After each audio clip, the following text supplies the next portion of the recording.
diverse backgrounds.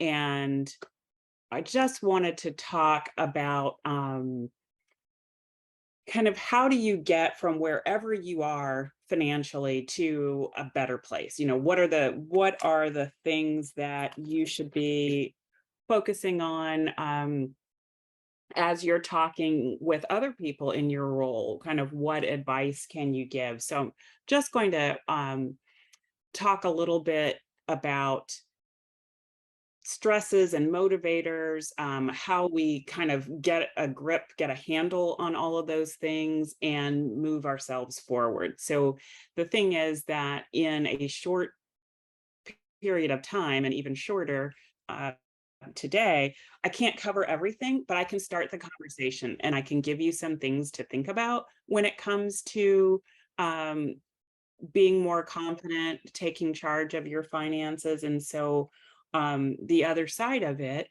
is we're starting the conversation. And so now you know who I am and where to find me. And so we can continue that conversation at any time as you have questions. And then through our time together today, I'm more than happy to stop at any time and answer specific questions.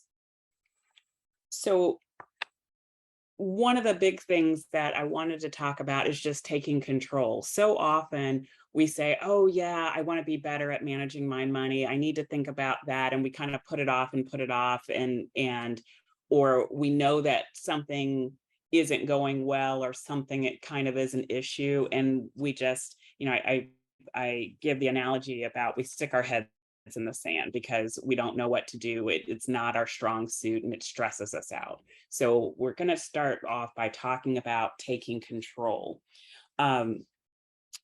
And actually, if you all want to chime in, this is much more fun when everybody's involved. If you want to chime in and just share kind of what is it that stresses you? What's kind of on the horizon that you feel like you need to address but haven't yet? And then that way I can kind of talk more specifically about things to think about, things to avoid.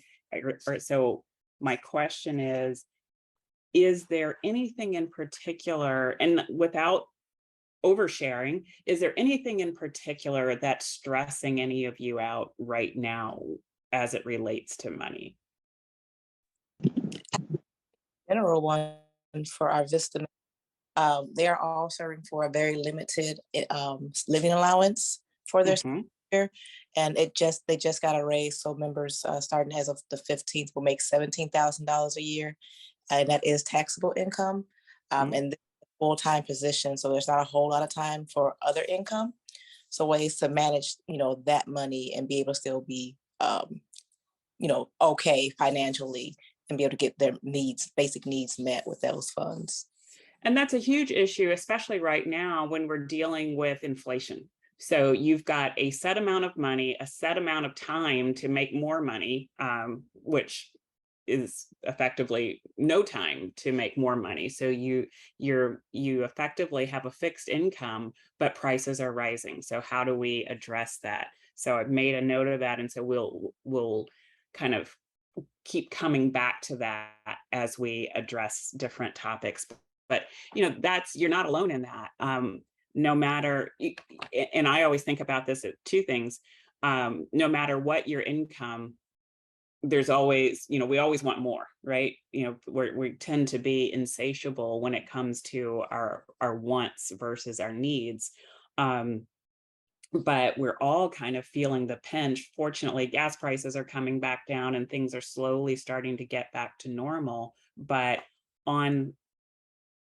when you're limited on your resources, it becomes stressful. Another one is student loans. Resuming payments on student loans. So we've had this moratorium in the last year or two because of COVID, but now we've got this limited income and now we've got to address student loans. So that's a stressor. So overall, what we're saying is limited income, increasing expenses. So why do you think then, thinking about those two big issues that we're going to keep coming back to, why do you think it's hard for people to manage their everyday finances? And again, if we had more money, oftentimes that would make it easier. But what I see is, as I mentioned before, a lot of times it's just, I'm not good with money. I'm not good with math. I'm not good with numbers. So we just avoid it. And so little problems become bigger and bigger problems. Or it's just too hard to keep up with my money. I don't know where my money is going. Um, I don't know where to start with managing my money, getting better. Nobody ever talked to me about this. Nobody ever talked to me about this at home. So I don't know. I don't know where to begin. Or maybe there's always something that's coming up. If you have children, people, folks with small children, I know when my kids were younger, there was always something, whether it was somebody was always sick, and so there was some sort of medical expense or emergency expense, or somebody, was wanted to play this sport or needed a new pair of shoes or needed a fee for this thing or that thing. And so it's hard to keep up when it feels like there's always something, always some new expense, but you don't have new money coming in, but you've got new money going out. So that makes it hard for a lot of people to manage their finances. Could I chime in for a Yes, second please. for the sake of participation? Hi, everybody. So I just wanted to add, I'm in the midst of relocating, so I'm moving about 4 hours away. And I know you mentioned we can't make money appear out of anywhere, which when we're thinking about finances, I feel like we can't leave out the pay gap that is very much evident in how we're supposed to survive off of minimum wage, basically. Pay gap between men and women, or pay gap in terms of minimum wage? In terms of minimum wage and versus having having a living wage. yes. So that goes back to this living allowance. Okay. Does that make sense? For me, I'm somebody who's maintained 2 to 3 jobs at a time, but we also have to be realistic because it's not always that somebody can do that. Yes.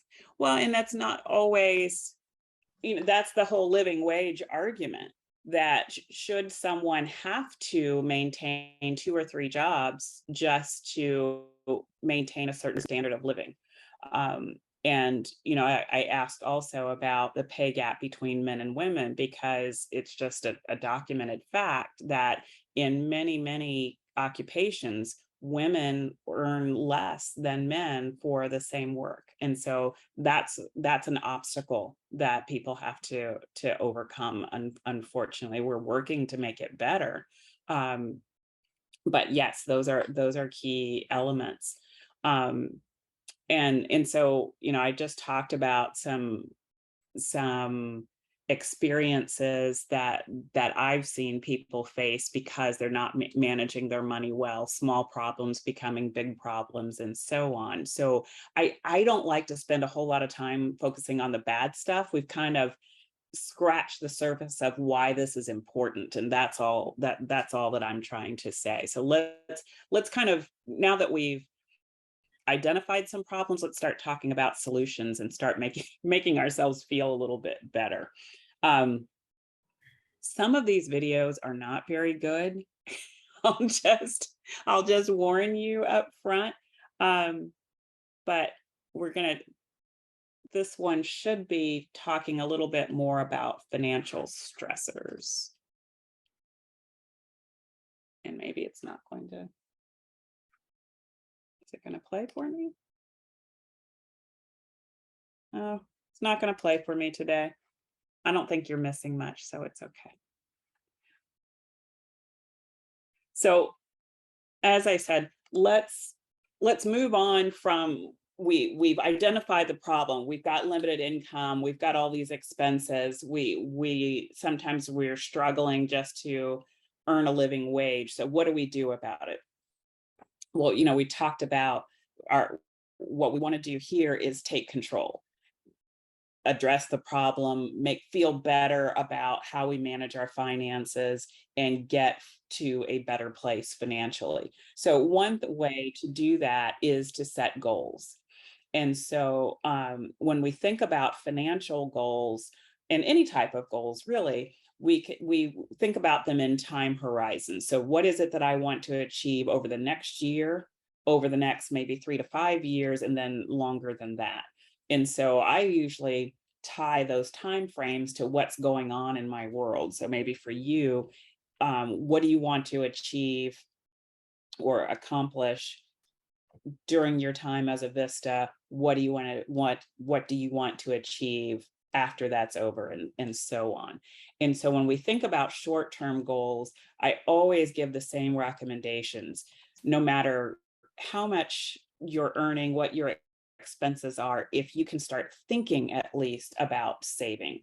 And I know it's hard, that's a crazy thing to say when you're fighting for a living wage, when you're working off of $17,000 a year, but it's not so much the amount at this point that matters, it's the mindset. It's the mindset of no matter how much money I'm making, a small number, a big number, I need to live within that. I need to start setting money aside, because no matter how bad things are, it could always be worse. And so just having some sort of a savings plan to just establish that habit. Because when we think about savings, we think about it, I kind of think about it in two buckets. Emergencies, just having something where if something goes wrong, or maybe I just want to treat myself, I've got a bucket set aside for that, and it doesn't keep me from being able to pay a bill or do the things that I need to do on a regular basis. So short term may be something as simple as I want to save $1,000, because $1,000 tends to be our magic number. If I can set aside $1,000, for most people, that will take care of most of those little things that pop up. I was talking about how hard it is to manage your money when you're constantly in this situation where things are popping up, new little expenses come up. You get a flat tire, your kid needs a new pair of shoes, or whatever it is. And so $1,000 seems to be the magic number for most people, that if I set that much money aside, then I can handle those little things that come up. But interestingly, I think the statistic is something like less than 40% of people in the US have $1,000 set aside for those emergencies. So if you can do that, if you can set that as a goal and actually achieve it, you will be ahead of the game. But at any rate, whatever makes sense for you, it's important to think about, what do you want to accomplish in the short run, which is usually in the next year, and then long term, where do I really want to go? And so when we're thinking about financial goals, it's not just about saving money and maybe paying off debt or whatever that we typically think about, but like here, when we're talking about long-term goals, we've got some older people that are likely in retirement. So when I'm recommending to you that you think long-term, it's truly think about, what does your financial horizon look like? Gosh, I'm in my 50s now.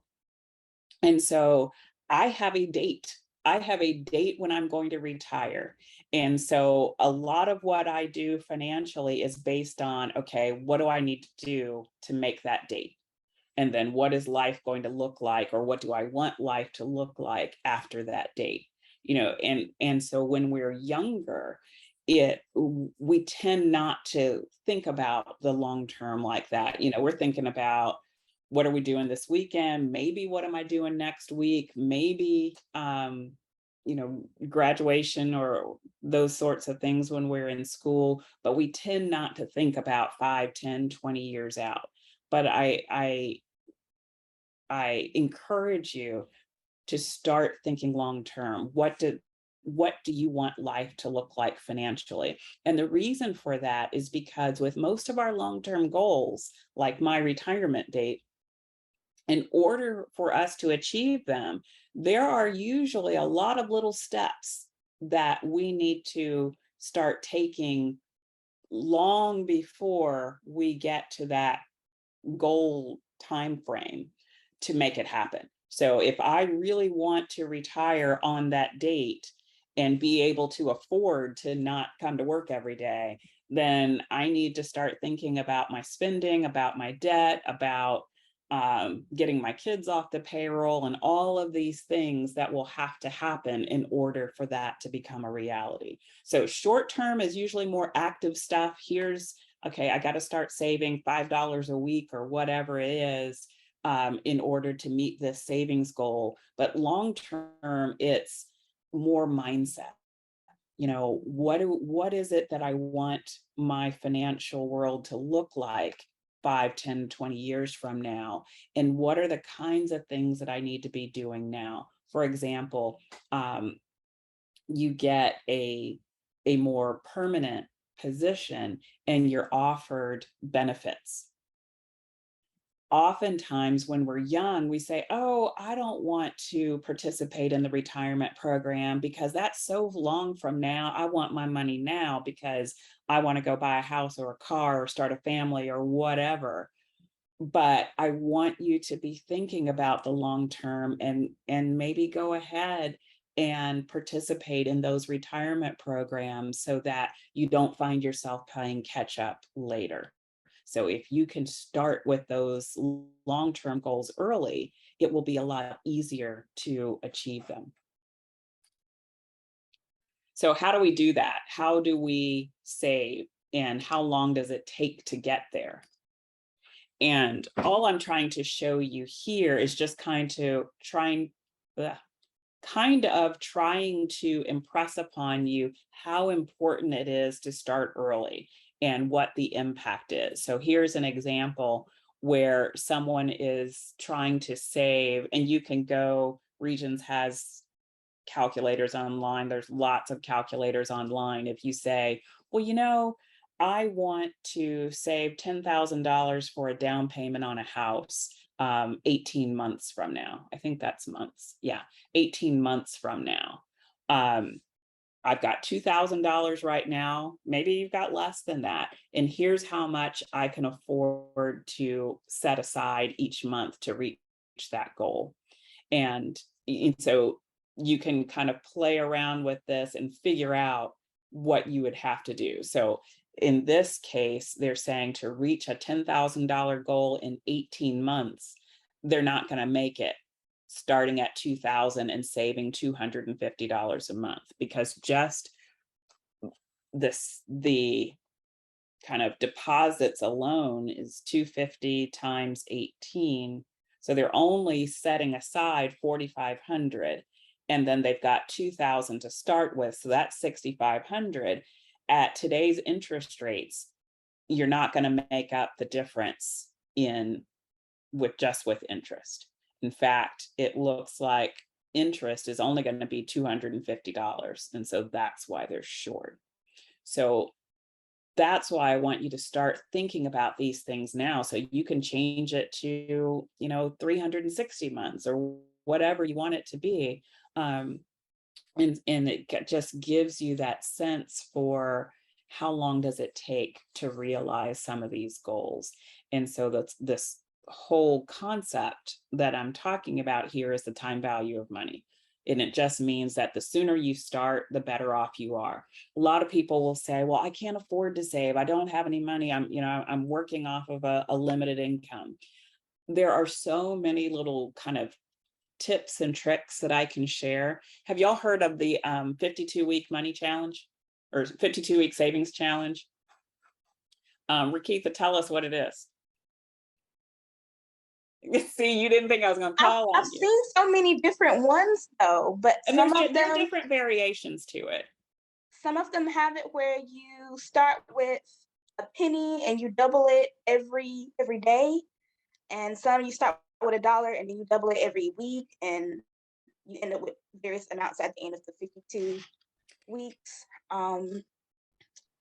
And you're Could I exactly right. And the key here, no matter how you do it, is consistency, like I was saying before, kind of building that habit. And so I think the first kind of version of this was you think about a calendar year has 52 weeks. And so each week you save the amount of money that corresponds with that week number. So the first week of the year, you save $1. The second week of the year, you save $2. And so then it gets kind of expensive in December, right? Because you're saving $49, $50, $51, $52. But excluding interest, if you were to do that consistently for 52 weeks or a full year, you'd have $1,300, a little bit more than $1,300. And so that's that $1,000 savings goal and then some. Some variations, instead of doing $1, like Rakitha said, you could do a penny and then 2 pennies, or you could do, whatever variation works for you. Or what I like is you don't have to start in January. The whole thing I've been preaching is the sooner you start, the better off you'll be. So you could start today, take a sheet of paper, number it 1 through 52, and make this week 1.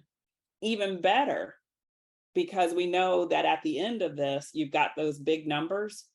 Just decide, you've got your sheet of numbers 1 through 52. Each week, just pick a number, depending on how much money you have available. And so maybe you have a good week, or you get a windfall, or you get some birthday money, and maybe that week you do the 52 and get it out of the way. Either way, if you're able to cross off all 52, you'll have over $1,000 saved after a year. The point is, it's possible. One more fun one. They say, and I have no proof of this whatsoever, but they say that the $5 bill is the least circulated bill in American currency. And so this is a fun one that my mom actually does. Every time she gets a $5 bill, so she pays for most of her expenses in cash. Anytime she gets a $5 bill as change, she puts it in a jar. Because the logic is, well, it's not going to happen all the time. Nobody's ever going to give me all my change back in $5 bills. But when I get one, I'll set it aside. And so what she does is, my mom's a big golfer. That's how she pays for golf. She has a jar full of $5 bills that she just saves up. And so, but when she goes places, she doesn't ask for change in fives. And but whenever she gets one, she sets it aside. And it works for her. I mean, but it's totally random. So you don't know how much you're going to get. But it's one way for people who say, I can't afford to save. That's just one kind of fun way to do it. So anyway, there's lots of little tips and tricks like that. But the idea is, the sooner you start, the better off you will be. And I think I gave Georgia a handout that has some of these things on there that you can reference.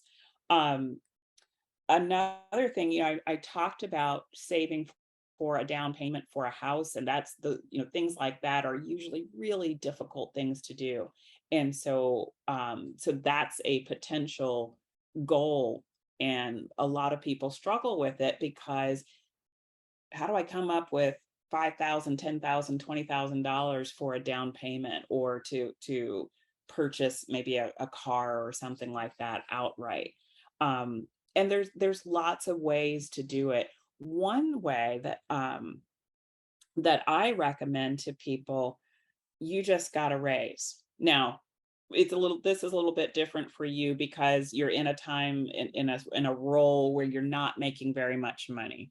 But what some people do is when they find themselves in a position where they get a raise, they get more money, they get a windfall, be very mindful of how you spend it. So if you get some birthday money, if you do have a side hustle and you make some extra money, be very intentional on what you do with it. You know, it's so easy when we get money to spend money, but being very intentional about how we spend that extra money. I was just telling you, when you get a job with benefits, retirement benefits, for example, you really want to try very hard to take advantage of those benefits. I've had some people who said, you know, when I first got my job, I just couldn't. I needed the money, but now I want to sign up for the benefits. But I've gotten used to having a certain amount of money. You know, my budget is based on that money. I can't live on less to take advantage of the retirement benefits. And so one of the things that we worked out is, okay, the next time you get a raise, that entire raise should go towards your benefits, should go towards your retirement. So that way you're still living off the same income, but now you're saving for retirement. So there's, you know, as my grandma used to always say, there's lots of different ways to skin a cat.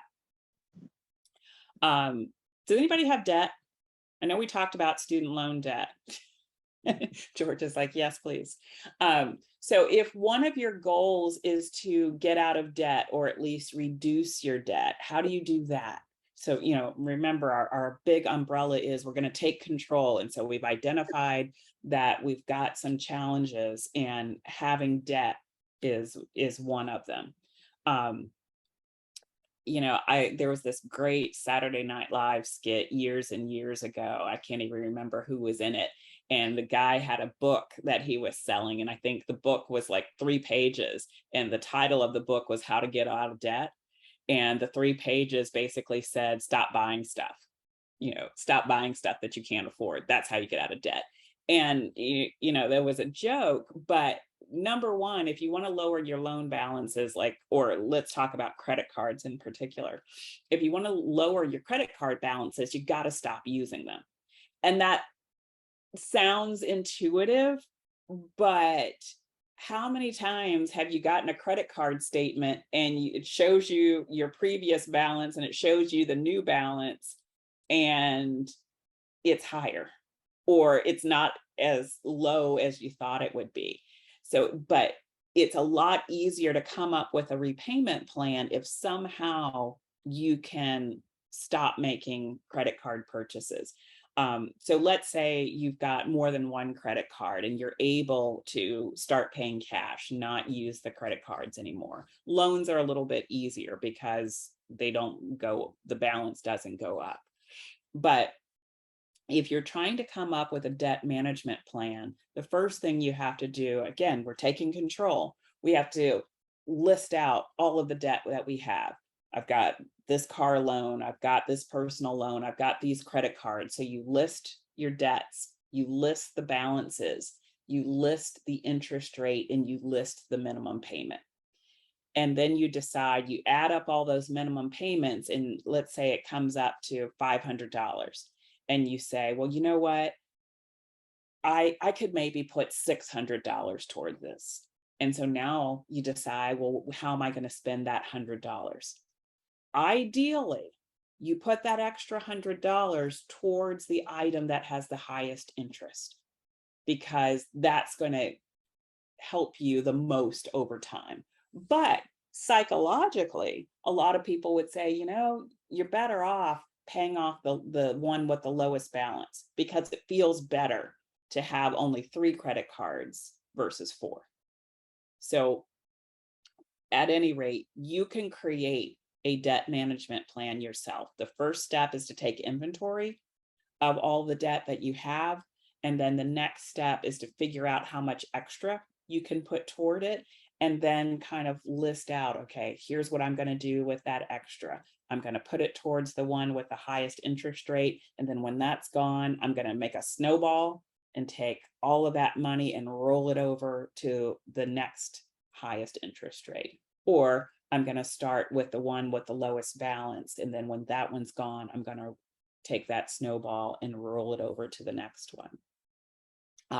But just some suggestions if getting out of debt is one of your goals. Anybody have tax concerns? Hopefully not.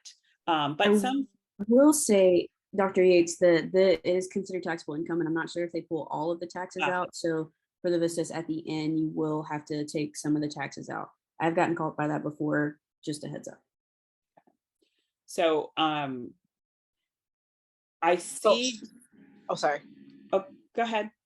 So AmeriCorps takes out federal taxes automatically, but they do not deduct state taxes for our members. So members are responsible for paying those state taxes on their own usually. So planning for those payments or that payment at the end of the year, should they have one, is something that usually catches members off guard, because that's not something AmeriCorps does on their own. And some good news that I have is that here at the School of Business, we have a VITA site, a volunteer income tax assistance site, and you all would qualify to have your tax returns prepared at no charge. And so we could take a look at that. We could take a look at it in advance to make sure that you've done everything that you can to lower your tax liability. That's also an issue for people who have side hustles. We talked about trying to come up with a little extra income in order to cover expenses. And that extra income tends not to have taxes taken out if you're just, selling things or, not working for someone. And so you want to make sure that you're keeping your tax liability in mind so that that's not an issue. And again, we can help you with that at the VITA site or at any VITA site. I know that we started late, so I don't want to run over on time. I know it's after 12 o'clock.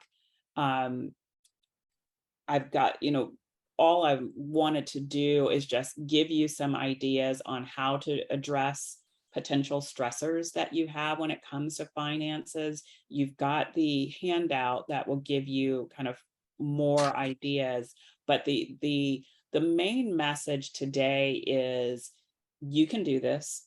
There are a lot of resources, a lot of support out there, including me, to help you do this. And the key is just to get started. So whether it's saving, the sooner you can start, the better. Setting goals, short-term and long-term, that are tied to how you manage your finances, that is a great start. But either way, getting started in whatever way you can is important, whatever it is that you can do. So we talked about short-term, medium-term, long-term, and budgeting. I didn't get really a chance to talk about budgeting specifically, but that is absolutely should be part of your strategy and part of your short-term plan. And if anyone needs help with putting together a budget, putting together a debt management plan, looking at their tax situation, we are certainly available to help with that. So I know I ran through a whole lot of stuff really fast, but again, the idea was not to answer every possible personal finance question. The idea was to get you thinking about it and start the conversation. Absolutely. Thank you so much, Dr. Yates. I'm about to hop off onto another meeting, but I definitely wanted to open the floor for questions. Kiana is going to help facilitate the end of this meeting. Thank you, Kiana, my lifesaver forever and always. But again, Dr. Yates, thank you so much for taking a second to hang out with us today and leave some knowledge for these wonderful vistas. And definitely you guys take advantage of every resource that Dr. Yates talked about. We love having us placed at UAB and having those resources available for you also. Again, thank you, Dr. Yates. I will talk with you soon, and I hope that everyone has a good day. Thanks. Thanks, Georgia. Dr. Yates, would you happen to have the links to the VISTA and the financial resources that you mentioned earlier to put in the chat? So in the School of Business, we have what's called the Regions Institute for Financial Education. Regions sponsors us. They endowed our center. And so if you go to our website, it's uab.edu/RIFE, RIFE. You can see everything that we offer. So we do one-on-one financial counseling, as I mentioned, the tax preparation, we have workshops. We actually do microloans for students. Thank you, Dr. Yates. I just want to make sure people knew exactly where to go. So when I don't send them to the wrong location later on. And my email address is there too, if you want to email me, if you have a specific question. Beautiful. Any other questions for me?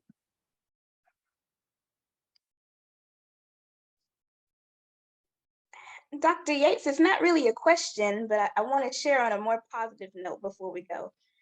Okay. And I know you shared about your mother doing the $5 bill for golfing, and I have been doing it's $1 bill and $5 bills. And I started before, like right when the pandemic hit, really. And ever since then, I don't really carry cash all the time, but it was just something to keep in mind. So although it's not as consistent as I like it to be, but so far I've gotten around $1,300, and that's a lot for a 24-year-old to me. Wow. As like rainy day funds aside from my actual banking and things. So I do think it's a good place to start when you feel overwhelmed by the thought of actually saving just a couple dollars here and there. It goes a long way. Oh, it's huge. You know, I've heard stories where people will do these challenges because even though we know the holidays are the same time every year, that it tends to sneak up on people. And then now they want to go shopping and they want to have this party or whatever, and they haven't prepared for it. And so they'll do the challenge starting in January so that come November, they have this saving. So whether it's the 52-week challenge or the $5 challenge or whatever. So is that just your emergency money, or do you have it marked for something? I didn't have it marked for anything. I just kind of kept saying, okay, we'll keep it going until I know what we're going to do with it. Yeah. And luckily it's coming down to where it'll benefit me in my VISTA years. So again, I'm relocating and movers are expensive. So it's going to be beneficial for me. You know, I remember my dad used to always take this change out of his pocket at the end of the night and put it on the dresser. And so my mom started putting that aside, and that was like always our field trip money and our this money and that money, because you know, I guess it was a guy thing. He always had to have money in his pocket, and so he would put it on the dresser, and we would pinch off of it, and that's how we handled those little things that would come up. Any other questions for me?